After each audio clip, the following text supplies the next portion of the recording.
ride with me in my foul life. What's up? Foul Life Podcast back at you. We're coming at you from the great state of Oklahoma. Have y'all ever heard that song, Okie from Muskogee? The great Merle Haggard. I'm just an Okie from Muskogee, where even squares can have a ball. I don't have the words right. White lightning's the biggest thrill of all. God, that song is awesome. The courthouse. I'm trying to think of the lyrics. Do you know the lyrics? Not really. I'm just an Okie from White Lightning, the biggest thrill of all. See, people say that song when they hear that line, White Lightning, and we're going to get into introducing my awesome guest here in a second, but what do you think it means when you hear, where white lightning's still the biggest thrill of all? I thought, because I lived in Kansas for a while, I've been in Oklahoma a lot, and the lightning storms around this part of the country can be awesome.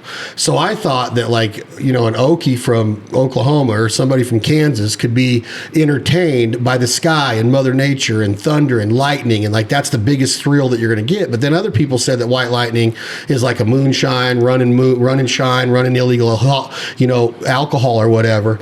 But I don't know if Merle would have said that was the biggest thrill of all. Maybe it was the biggest thrill of running illegal stuff during Prohibition. I don't know. What do you think that meant, Russ? Well, I think you're exactly right. It's about alcohol. It's not about the weather. Oklahoma, especially southeastern part of Oklahoma, was real active in stills, and that continued on up until the introduction of growing of marijuana, and then the stills kind of took a back seat. But those families that were down there continued, their illegal activities by growing illicit or illegal marijuana and putting it on a market. And so the white lightning refers to alcohol, not the weather. Uh-huh. Gosh, he says it so nonchalant that it's the biggest thrill of all. Of course that would be a thrill to run. I guess that's what people were doing to get their kicks. A lot of people, I don't know if you've heard this, and I don't know, I don't have a whole lot of study behind it, but I have been told that NASCAR was kind of invented because of the same kind of thing. Have you heard that? Yes, I have, and I think there's truth to that, especially over in Georgia and Tennessee and in those areas over in there where they had a lot of stills and a lot of activity. You'd put your product in the car, and they'd soup those cars up so they could outrun the sheriffs, and the law enforcement. And so that kind of was the beginning, really, of the NASCAR situation, with people driving fast and souping their cars up and getting away from the police. Because NASCAR does hit harder when it's down. And I think the birthplace of it's Carolina. Yeah. North, South Carolina, I don't know for sure. But, yeah, you got Talladega in Alabama, you got Daytona in Florida. I mean, the South and Southeast, it's kind of the redneck motorsport and for the last two, 3 decades, it was the second most viewed sport in the world behind soccer. Yeah. That's crazy. But yeah, I heard that too. But today's episode of the Foul Life Podcast is brought to you by Flatline Outfitters, the premier duck and goose hunting waterfowl expert guide service in the great state of Oklahoma. Blue Moore, Trey Miller, their entire crew. I'm witnessing it even more this year than I ever have. I've been coming here 6 years, and the evidence is so much more pure this year with the passion and the dedication of these guides and the crew, the professionalism, the scouting, the hard work, the decoy spreads. I'm talking not one corner cut. So if you're looking to book, not just to kill a mallard or to kill a lesser Canada goose, but I'm talking to see the power of what Oklahoma has to offer with huge flocks of lesser Canada geese, awesome groups of mallards over water, peanut fields, wheat fields, corn fields, the camaraderie, the hospitality, the lodging, the food, just the pure dedication to the experience they want you to have. Remember, guides got a lot of pressure on them. Outfitters always have a lot of pressure on them. That's why I don't do it. I want to perform. I want to make sure that my clients are taken care of on a daily basis. And sometimes Mother Nature's not going to cooperate. And that's where the professionalism and the entire experience comes into place with Flatline Outfitters, Oklahoma, United States of America, is that you are on them 90% of the time. But if there is a day where you don't have to, kill a limit, or you don't get to kill a limit, I should say, limits aren't everything. We got to keep in mind as clients of guides and outfitters that they're doing what they can to put us in the position to have a great hunt. You always hear the words, the hunt of a lifetime. I don't like to hear that a lot because it's thrown around way too much in my opinion. Every hunt is special. Every hunt should be honored. You should have humility for every time we get to put our feet on that dirt and set up a decoy spread or chase a turkey or chase a whitetail or a big old sheep up in British Columbia or mallard ducks in Oklahoma and Kansas and Arkansas and Canada geese. Think about how lucky we are to be able to have this privilege and the right to hunt. Like my good buddy Ted Nugent says, it's not just a privilege, Chad. We have the right to hunt. It says it in the Bible that these animals were put on earth so we can provide our families and friends a bounty of a high protein, non-injected, no enzymes, just straight natural meat. So think about that when you're booking a hunt. And I would look no further. If you want an unbelievable experience, check out Flatline Outfitters, Blue Moore, Trey Miller, their entire crew. Absolutely awesome. Today's episode of the Fowl Life Podcast is also brought to you by our friends, again, from the great state of Texas, Paris, Texas, Bodyguard Bumpers. I was looking at our bumpers again today. Trey went out and we hooked him up with the Malacote family, and Trey, one of the partners and owners and founders of Flatline Outfitters in Oklahoma, has the front and rear Bodyguard bumper system. And I was looking at his truck. He's got a Chevy. We all obviously run all Fords from our good partner Corning Ford, but Bodyguard bumpers look good, but they're practical. Things that are born out of necessity are my favorite. And when you're in the field in a hunting company and you're like, man, today I'm looking at my hand right now. What do you think that's from? That's from pressing stakes for the last 3 days. Decoys. Yeah, so I'm pressing decoy stakes into the ground, and all of a sudden, I can't even bend my hand. It hurts so bad and blistered up, right? Because I don't do a lot of manual labor. That's what everybody says about me, Russ. So my hands are pretty, they're pretty childlike. Yeah. So I got blisters. I was thinking, man, what about a cool glove that you could have good warmth and mobility in, and then maybe a little slide plate here that you could slide in and it cups around that stake, and you could just pop them into the ground, when you're putting out that many stakes and the stand, you're not using your stand. So things that are born out of necessity to me are awesome. And this company in Paris, Texas, Bodyguard Bumpers, they have a cattle ranch, and they hit a cow one night and it destroys the front end of their Dodge truck. Yeah. And their son, Grant, goes into the shop and he starts fabricating and welding this bumper, and he puts it on, and what happens? Yeah. His dad's buddy sees it. He's like, where'd you get that? He's like, oh, my son built it. And then that farmer says, well, I want one. And then his buddy sees it. And then all of a sudden, Bodyguard Bumpers is born, and they're tough. They're rugged. They look good aesthetically. You can put all of your rigid light bars and LED lights and fog lights and running lights. And I'm just talking unbelievable protection. And think about the security of going down the highway or a freeway or a dirt road.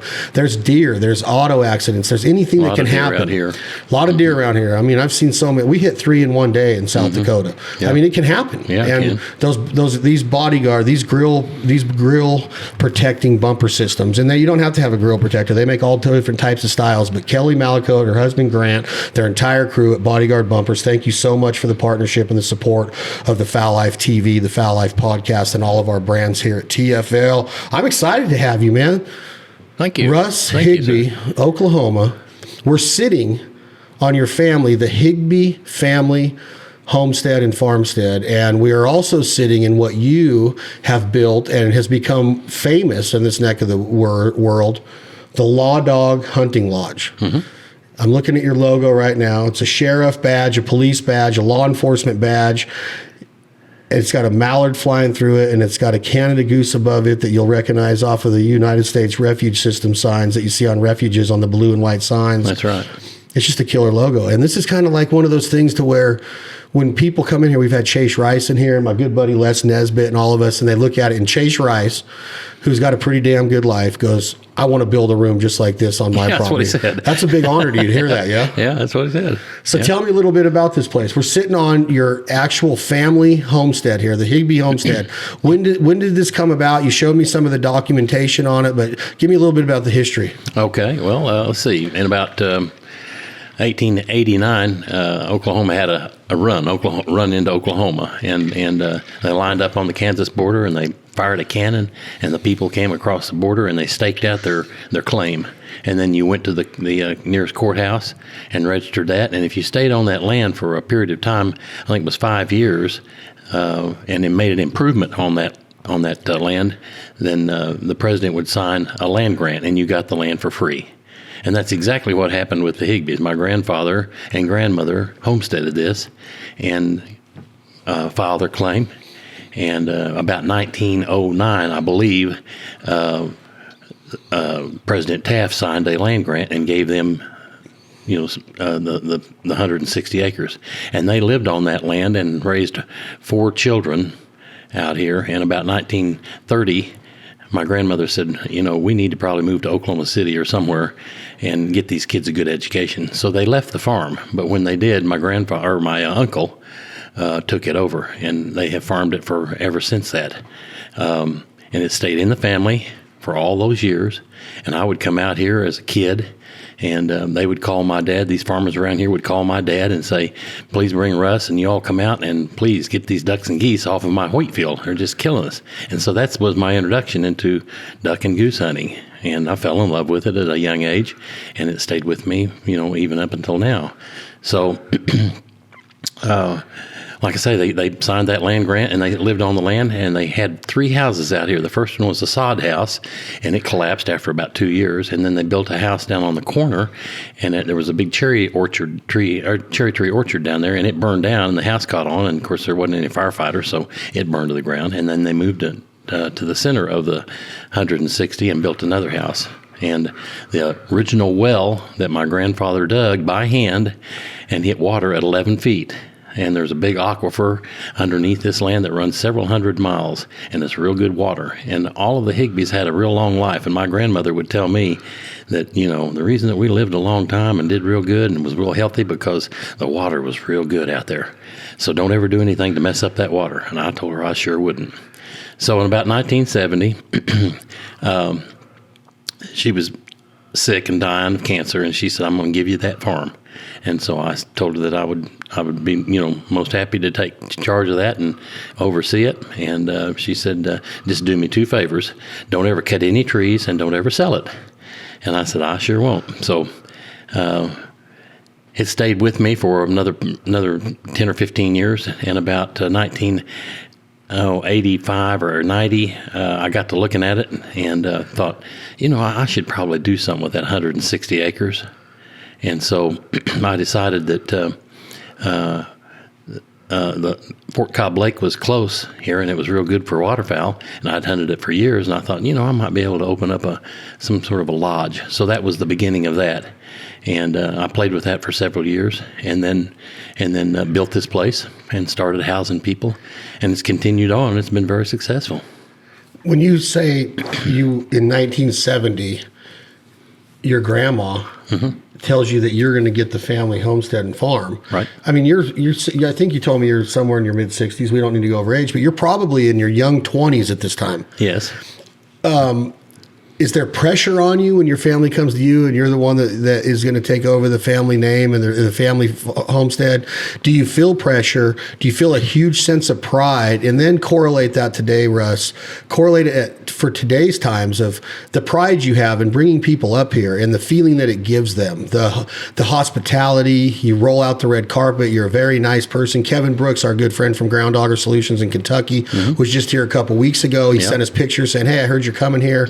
You guys are going to love it. Like I mentioned, Chase and Les, everybody loves it here. Yep. Talk to me a little bit about that sense of value and that sense of pride when a family heirloom like this is yours, and it's your responsibility now to make sure that it's taken care of the best of its ability.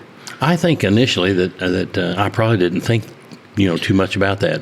I was ecstatic to get the 160 acres, but I don't really think that I knew what I really had at that time. And as time rolled on, and some things happened, and I started messing with the lodge idea, I started thinking, how lucky am I to have this, and be able to provide this and have a lot of fun. And it started like that. And I would bring agents out or friends out, and we would hunt and then come over here and stay. And it just kind of grew from that. So certainly there's you start building a lot of pressure on yourself simply because you want to make it better and better and better. And so about 1999 or 2000, I opened up and started having my first guests come out here. So I've been doing it since then. and I've improved just about every year. And I think you'll probably see when you start rolling the tape, the things that I have on the wall. Everything in here practically has a story that relates to our family with regards to hunting or relationships. So you're not a hoarder. You're like me. You're a collector. I am. Of legitimacy and authenticity and stories. Yes. Okay, so that's funny you say this, because last night I made a comment to you that I'm not leaving here until I take the X-Lax sign. Now, the reason I said that is that before my dad passed away in 2006, one of his favorite sayings was, "I'm going to go through you like an X-Lax." Like he's going to whip my ass, right? Like you ain't going to take much for the old man to whip your ass. You probably heard that, right? Oh yeah, I've heard that. Well, give me an idea of what is that? Like that's a thermometer. That's something that you put up on, that your family had around here. Was it on an old gas station around here? Like what's the story behind that? Well, actually, I started collecting signs and old memorabilia years ago, about 1970, 1975.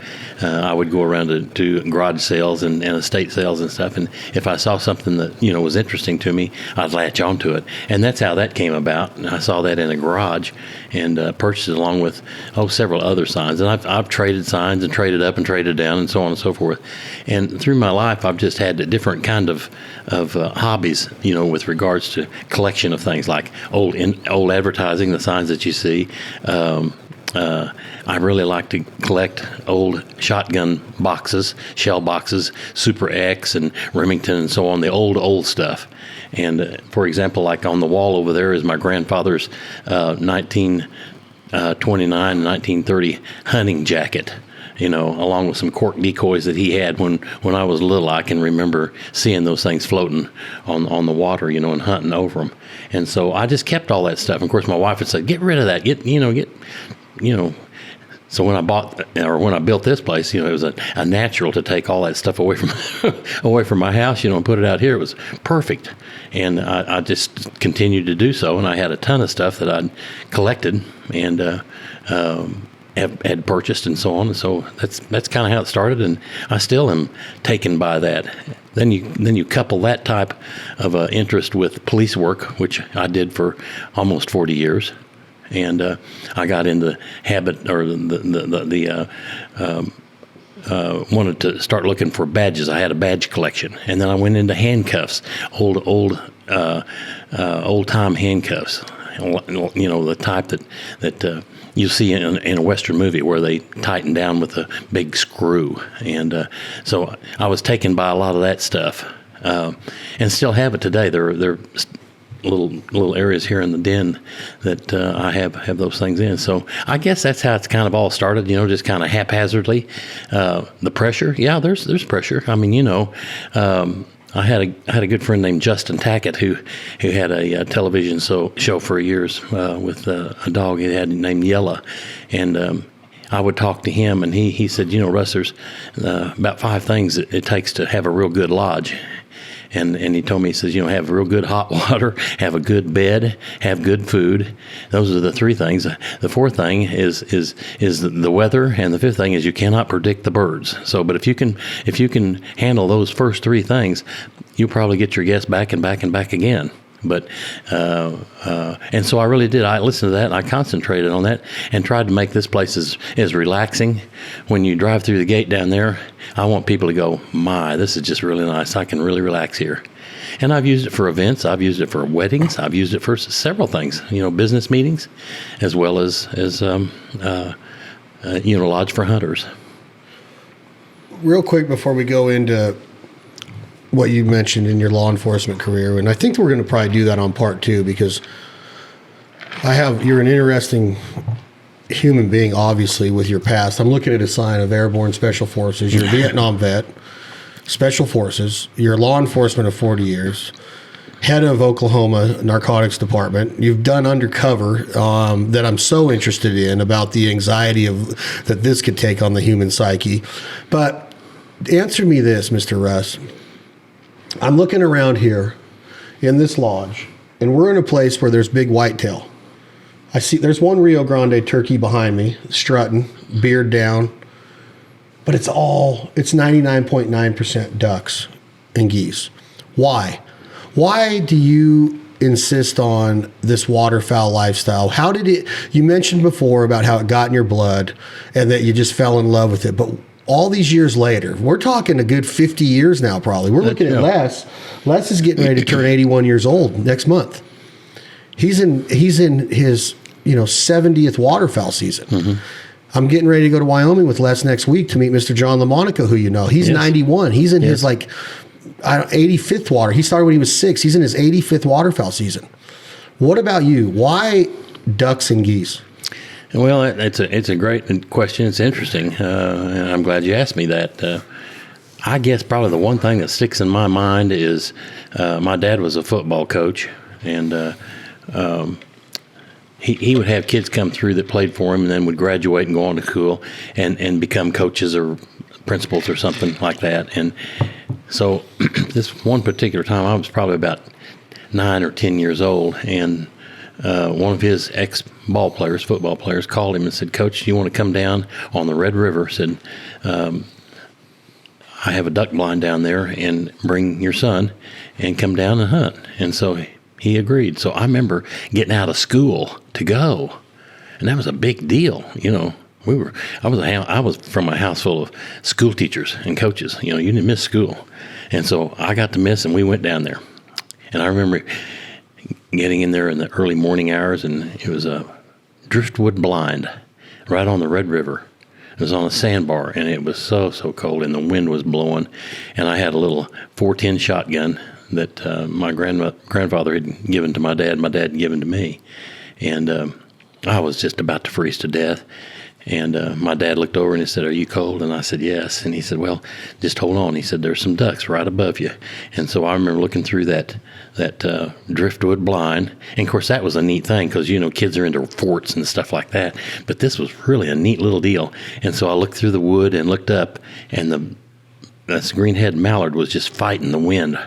And I could see it blinking and darting and dashing around. And it was just looked like it was just right there where I could reach out and touch it.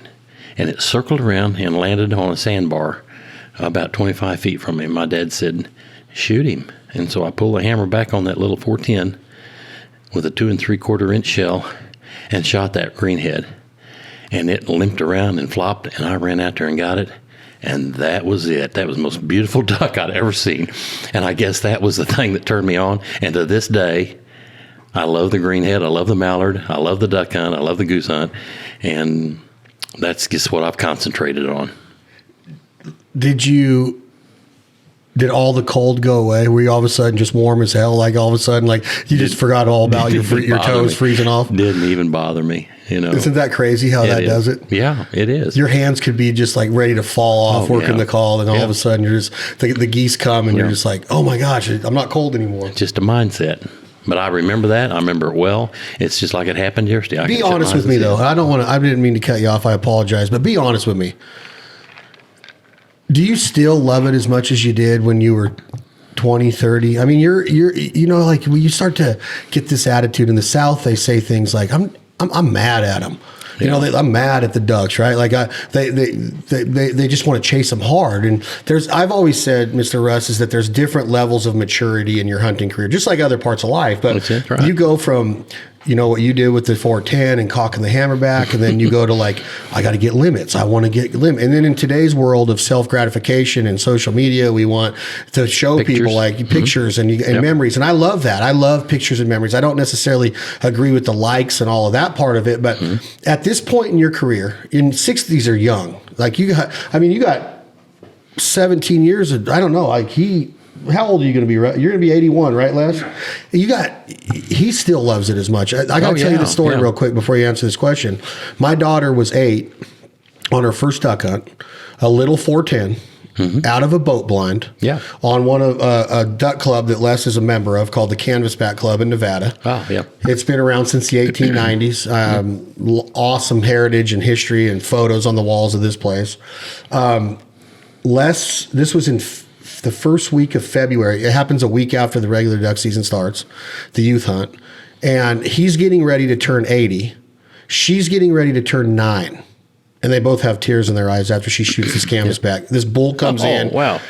And we were getting a few opportunities, and this big bull comes in, and I had my buddy Remy Warren there. I'm sure you've heard the name Remy Warren, but he was helping her because I'm a lefty, and I was having a hard time getting my daughter, who's a right-handed shooter, to get her head down right. And we had practiced and shot trap and sporting clays and all that, but she was so excited because these ducks were coming in just floating with them big canvas back feet down. And Remy got her lined up right, and she made a shot that I was just like blown away. I'm talking 35 yards right to left, led it perfect.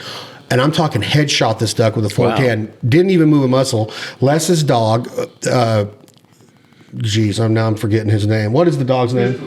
Pistol goes out. I've known Pistol for years. Pistol goes out, brings this canvas back, and we all get tears in our eyes. Oh, I'm crying. My daughter's crying. Les is teared up. Now, my point in telling you this is that he's about to turn 80. Yeah. He's been there, done that. He's in the Boone and Crockett Hall of Fame. Yeah. He shot the biggest polar bears and elk and moose and all this shit, right? And still has the love. How do you explain that?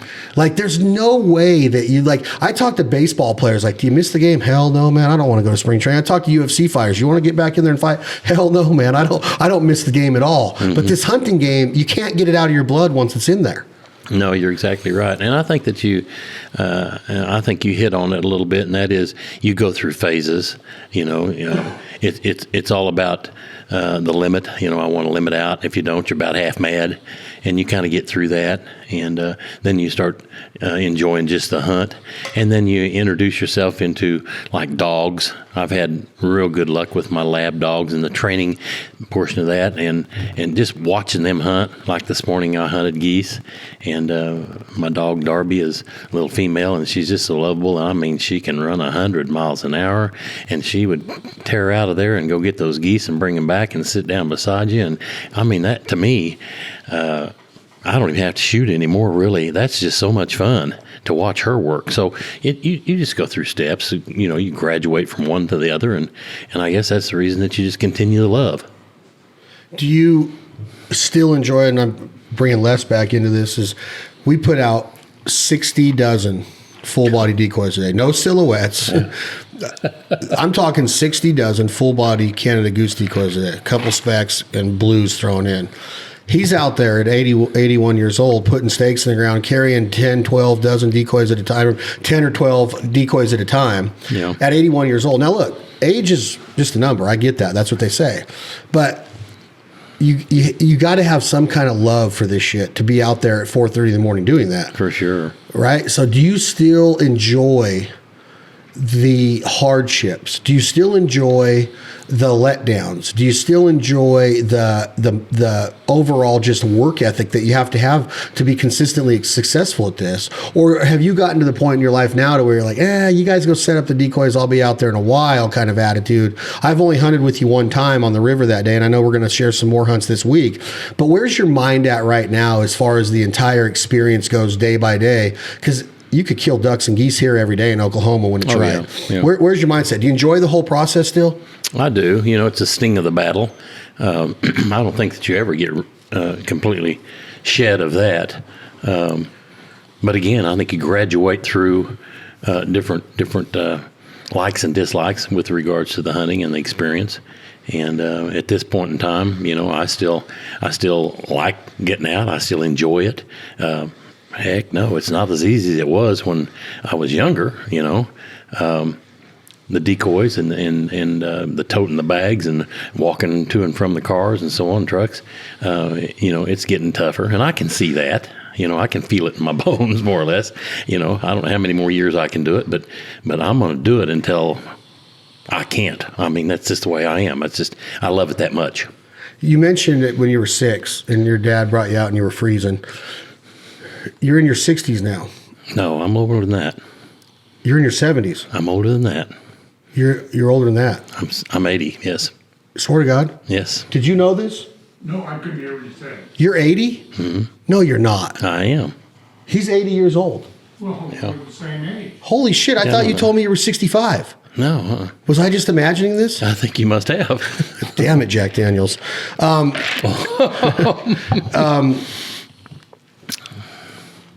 The heyday of hunting, you hear people say, man, I wish I was hunting during the glory years, the golden years. The skies were full of ducks. There's more ducks in the flyaway now than ever. I know things have changed. I get it.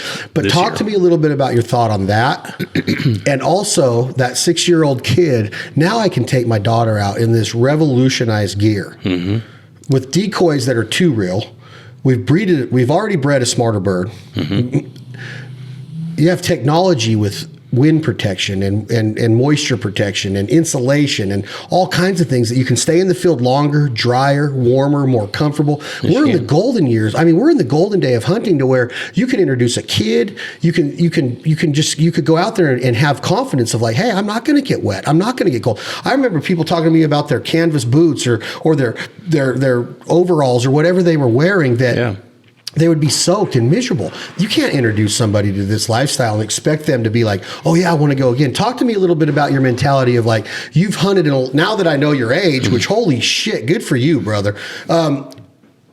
You've hunted in a lot of different decades of this revolution or the evolution, I should say, of waterfowl hunting. Are we living in the golden age of it right now, or would you rather it be in the 70s? Were the 80s the best? Were the 90s the best? Or I know 99 in Arkansas was like the dream season, right? That was the first year I ever hunted the flooded timber. That's what they put on record as like, man, that was the year you wanted to be in Arkansas trees. Do you think we're living in a better era right now to be more successful as hunters with the gear we have? And talk to me a little bit about that. I do. I think you're exactly right. You know, they made improvements. You know, the Ducks Unlimited and those organizations have continued to fund breeding areas and so on. Now this year it's bad, but that's because of the weather and the fires and so on. But it's been good, and so. And the limits are another thing. You know, I can remember we went to a point system at one time here in Oklahoma, and then it was 3 ducks, and then it was 2 geese, and now it's 8 geese and 5 ducks. You know, you can kill a lot of mallards. You know, it's worth going out. So I think it's improved, and those organizations I think have helped do that. Those conservation groups. You know, have really led the way with regards to that. So I just believe that you're exactly right with regards to the golden years are here, and they're, you know, I wouldn't trade going back for anything. When I first started water hunting for birds, I had a pair of rubber hip boots that were kind of dry rotted out, and so I would just kind of guesstimate how long I could stay warm after I got in the water, and I would avoid trying to get in the water. I'd throw my decoys out, and I had a long pole, and I'd bring them back with that so that I didn't have to get in the water, because once you did, your time was limited because you were just going to freeze to death. So the equipment with regards to booting up, hip waders, chest waders, gear, jackets, evolution of keeping people dry and warmer, has helped so much. That helps with your hobby. You know, you go out there and you get cold and you're not doing very good, and you get disappointed real quick. So, you know, those things have helped with hunting. I want to make sure that the audience understands that I've always admitted, Mr. Russ, on these shows that I'm really bad at math. When I told the audience when your grandma said, hey, you're taking over the family property and the farmstead and the homestead, I said you were in your early 20s. I thought you were 65 at that time when I said that. Okay, so now I know your age. He's 80 years old. You know this? That's crazy, right? It makes me feel so what's good. What's the girl on TV say? Age is nothing but numbers, and mine's unlisted. Mine's unlisted. I love it. So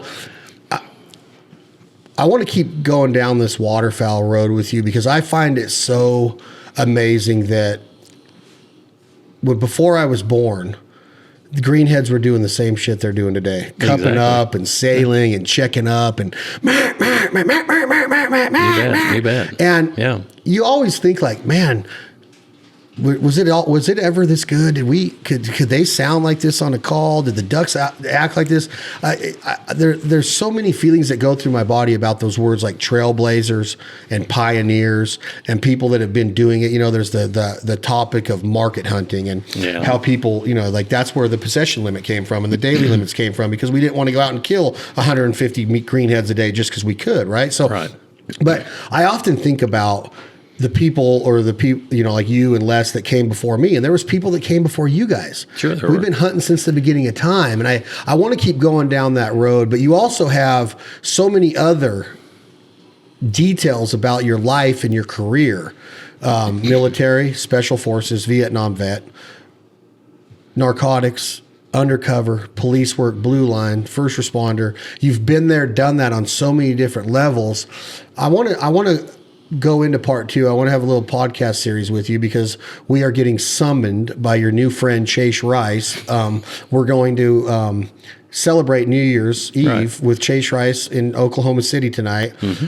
But I think that one of the things that we need to touch on before we get out of the waterfowl deal, I want to end this podcast, part 1 of my new friend, and I'm going to know that we're going to become real good friends, Mr. Russ Higbie, because he's a badass human being. Anybody that gets an opportunity to visit Law Dawg Hunting Lodge in Oklahoma, you have to do so. But talk to me a little bit about your heart and your soul and the people. Just in the last 72 hours, you've become friends with Les, who's your age. You've become friends with a country music star that has #1 hits on the radio that sells out arenas, Chase Rice. You've become friends with people that are in the duck hunting business. You had Terry Denman here from Mojo. Mm-hmm. You're a mentor and a friend to Trey Miller, one of the founders and owners of Flatline Outfitters, one of our presenting sponsors of tonight's episode. Talk to me about the people. I've always said, if you really want to get to know somebody, get in a duck blind with them. You can tell within 5 minutes if you're going to be long-term friends with somebody in this game. People say, well, you could do that on a golf course, and I argue. I'm like, no, you can't, because golf sucks. It's a real shitty way to ruin a nice walk, is what I always tell people, right? Because I suck at it. People that are good at it, maybe you like it, but duck hunting and waterfowl hunting is different than turkey hunting. Yes, or deer hunting, right? Because the camaraderie, the ribbing, cooking in the blind, cutting up, stories, all the stuff. Then your dog looks up and you see him, you hear the wings, whatever, right? Right. Talk to me about the people, though, about what it means to you over the last 3 decades to see the people that have come through here and what that means to you as a person to have those memories, those stories, and those friendships. Well, I think first off, you've got to kind of have the mentality and the personality to be a people person, and that's what I am. I listen to a lot of people, and I talk to a lot of people, and I kind of chose this because it was something that I was real interested in, waterfowl hunting, and had started at an early age. And so I surrounded myself, and I would put myself in a position where I would bump into those people or at least be able to talk to them. And so over the years, I continued on that plot and tried to, and get in front of as many people as I could and find out how they did it, what they did, and what was good and what was bad, and how they experienced waterfowl hunting and what they did in the blind, and you kind of have to just kind of bump along and figure out what's going to happen, and so that's kind of what I would do, and I would get along with people, and you're right, boy, you can get in that blind and talk to people and really get to know them real good in a duck hunting blind, whereas. As you made the comment about golf, you're jumping in and out of that cart or walking, and you're not really, you don't really have the exchange. So I think over the years it's just been a process of getting with people that are interested in the same thing that you are, and visiting with them and getting their ideas and listening to their stories and their experiences and building on that. Do you hope that in 10 years from now when you're 90, I'm still mind blown on this, but do you hope that this tradition is carried on in the right light as far as what you've helped build? Because you've helped procure this lifestyle in this area of the United States. People look up to you. Like I said, you're a mentor to people like Trey. Mm-hmm. What are your visions in this podcast by telling me what your goals are or what your legacy will be because of this building and this homestead and your family name, your career, your military life, your law enforcement life? What is your legacy, and what do you want people to be able to, in 10 years when they walk onto the Law Dawg Lodge, what do you want them to think about? Well, I think, I have a son that had an bad accident, and he was the legacy. He was going to be the next in line, to take this whole thing over. And he was so interested in it and probably even maybe a little bit more so than I was. He was more energetic, and if there's a possibility of being more interested, he was.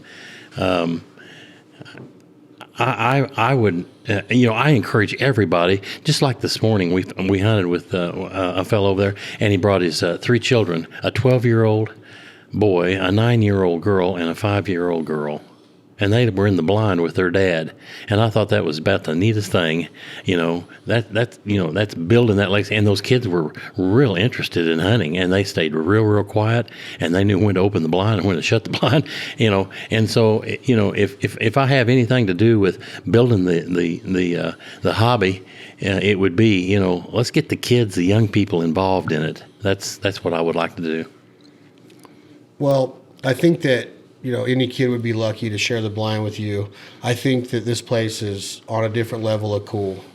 I just noticed the boxing gloves here. I'm going to probably put both of those on with Dan Henderson, who's coming to visit us tomorrow. Mm-hmm. I would like to see you put those on and fight Dan Henderson tomorrow night, if you don't mind. Well, I've watched Dan Henderson several times, and it's kind of an interesting story because while I was employed at the State Bureau of Narcotics, one of our agents retired and took over the Oklahoma Athletic Commission, which oversaw all of the MMA fights. And so they would hire the agents to be inspectors or judges at those meeting or at those fights. And so I did that for a number of years, and that's where the gloves came from. Those were boxing gloves, but I really kind of got more into the MMA. And of course, Dan Henderson, is not a stranger to me. I've watched him fight many times on TV, and along with all those others. So it's kind of a hobby of mine. I've always enjoyed, the boxing and the MMA especially. This is going to be a fun week then. Yeah, it will be. We have Cody Cannon, lead singer of Whiskey Myers, Texas band. One of my favorite bands right now.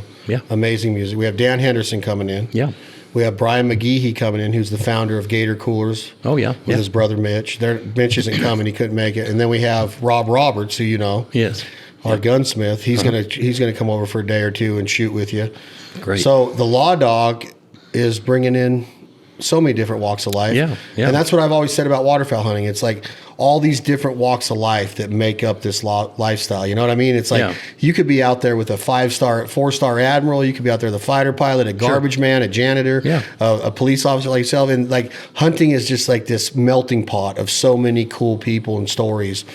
And I appreciate you coming on the podcast, and I think your story is amazing. We're going to come back with part 2 with you because I want to get into this undercover. I want to get into this narcotics because, I mean, just right down the road in Tulsa is becoming world famous on the show, The First 48. Yeah, First 48. And I watch it religiously. I have for every season. I think it's in season 17 or something. But police work, it's very intriguing to me because it's taken for granted. It really is. And I want to get your thoughts on what's going on in today's, the climate, the temperature, what's going on today with the police and the support. Yeah. Let's talk about that next time with Mr. Russ Higbie on part 2 of the Fowl Life podcast. Thank you all for listening. Thank you for supporting all of our partners and sponsors. Thank you, Bodyguard Bumpers. Thank you, Flatline Outfitters, Blue and Trey. Thank you for all of your dedication and passion and rolling out the red carpet for us yet once again. Oklahoma, the Fowl Life podcast. My name's Chad.